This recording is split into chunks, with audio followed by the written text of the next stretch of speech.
بسم اللہ الرحمن الرحیم۔ شروع کرتی ہوں اللہ کے نام سے جو بڑا مہربان نہایت رحم فرمانے والا ہے۔ السلام علیکم ورحمۃ اللہ وبرکاتہ۔ ناظرین کرام، امید ہے آپ سبھی لوگ خیریت سے ہوں گے۔ ویڈیو کے آغاز سے پہلے آپ سبھی لوگوں سے گزارش ہے کہ ایک ایک بار درود پاک ضرور پڑھ لیجئے۔ چلتے ہیں آج کے ٹاپک کی طرف۔ آج میں آپ لوگوں کے لیے ایک بہت ہی انمول خزانہ لے کر آئی ہوں۔ یہ قرآن پاک کی کچھ ایسی خوبصورت صورتیں ہیں اور ان کی سبحان اللہ کچھ ایسی آیات ہیں جن کو پڑھتے ہی دل کو سکون اور تسلی مل جاتی ہے۔ اللہ پاک فرماتا ہے تم قرآن پاک پڑھو، اس میں ہر چیز کا علاج ہے۔ پہلی صورت ہے ہمارے لیے سورہ علم نشرہ، جو کہ سکون اور آسانی کی خوشخبری دیتی ہے۔ فَإِنَّ مَعَ الْعُسْرِ يُسْرًا، بے شک ہر تنگی کے ساتھ آسانی ہے۔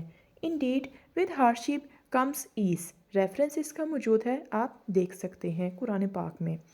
اللہ پاک کا یہ تحفہ ہمارے لیے کیا کم ہے کہ قرآن پاک میں اللہ پاک نے ہمارے لیے ہر مشکل کے لیے آسانی رکھ دی ہے، بس ہمیں کچھ آیات کو اپنا معمول بنانے کی دیری ہے۔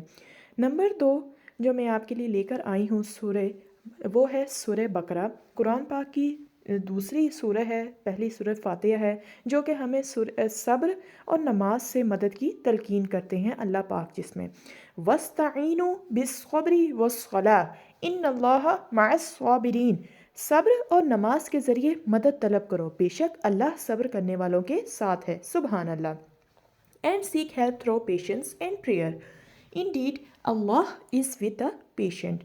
ریفرنس بھی اس کا موجود ہے، آپ دیکھ سکتے ہیں۔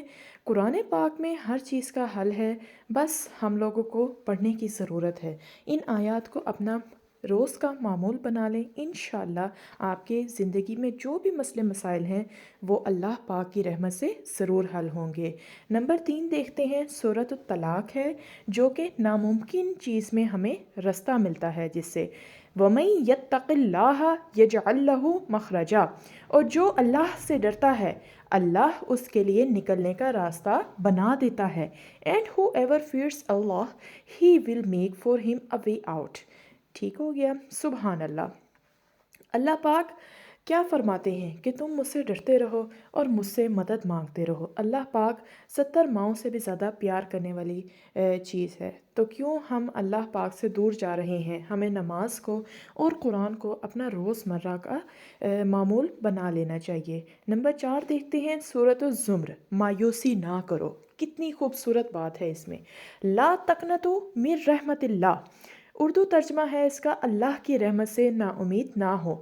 Do not despair of the mercy of Allah۔ سبحان اللہ، سبحان اللہ۔ اللہ پاک فرماتے ہیں کہ تم مجھ سے، جب میں ہوں موجود تو تم مجھ سے کیوں مایوس ہو رہے ہو، تم حالات سے کیوں مایوس ہو رہے ہو۔ ہم لوگ بابوں کے پاس جاتے ہیں، تعویذ کرواتے ہیں، جادو کرتے ہیں، جبکہ اللہ فرماتا ہے جب میں تمہارے لیے موجود ہوں، جب میری اتنی پیاری کتاب تمہارے آگے موجود ہے تو تم کیوں ادھر ادھر بھٹک رہے ہو۔ نمبر 5 دیکھتے ہیں، سورۃ آل عمران، اللہ کافی ہے۔ یہ آیت سب کو معلوم ہے، سب اسے بچپن سے پڑھتے آ رہے ہیں، ہر چیز میں، ہر کام میں یہ بہت ہی زیادہ ہمیں بینیفیشل رہتی ہے۔ حسبنا اللہ و نعم الوکیل، اردو ترجمہ اللہ ہمیں کافی ہے اور وہ بہترین کارساز ہے۔ English translation, sufficient for us is Allah and he is the best disposer of affairs۔ سبحان اللہ، ماشاء اللہ۔ اللہ پاک ہم سب کو نماز پڑھنے کی، پوری 5 وقت کی نماز پڑھنے کی توفیق دے، قرآن پاک پڑھنے کی توفیق دے، اور ہمارے جو روز مرہ کے گناہ ہیں یا ہم سے جتنے بڑے چھوٹے گناہ کبیرہ گناہ صغیرہ ہو چکے ہیں، اللہ ہمارے گناہوں پر پردہ ڈالے اور ہم سب کو ایک نیک مسلمان بننے کی توفیق عطا فرمائے، آمین ثم آمین۔ اپنی دعاؤں میں بہت سارا یاد رکھیے گا۔ ملتے ہیں ایک نیو ویڈیو کے ساتھ، اور چلتے چلتے آپ لوگوں سے ایک اور گزارش ہے، اگر آپ کو یہ ویڈیو پسند آئی ہو تو چینل کو سبسکرائب اور ویڈیو کو لائک کرنا مت بھولیے گا۔ اس کے ساتھ اسے دوسروں تک بھی ضرور پہنچائیے گا، کیا پتہ ہماری کسی چھوٹی سی نیکی سے کسی کے لیے کتنا ہی بھلا ہو جائے۔ تو آپ سب لوگ ان آیات کو اپنے پاس نوٹ پیڈ پہ لکھ لیجئے یا اس کو سیو کر لیجئے ویڈیو کو، اور ان آیات کو روز مرہ کا معمول بنا لیں، انشاءاللہ انشاءاللہ انشاءاللہ آپ کے لیے بہت زیادہ خوشخبریاں آئیں گی، پریشانیاں دور ہو جائیں گی، گھر میں رزق کے مسئلے حل ہوں گے، اور جو آپ لوگوں کی خواہشات ہے، ایک مسلمان کی جو خواہشات ہے، انشاءاللہ اللہ کے فضل و کرم سے جو جائز ہیں وہ ضرور پوری ہوں گی۔ اللہ پاک ہم سب کو ایک نیک سچا مسلمان بننے کی توفیق عطا فرمائے۔ آمین ثم آمین۔ اللہ حافظ۔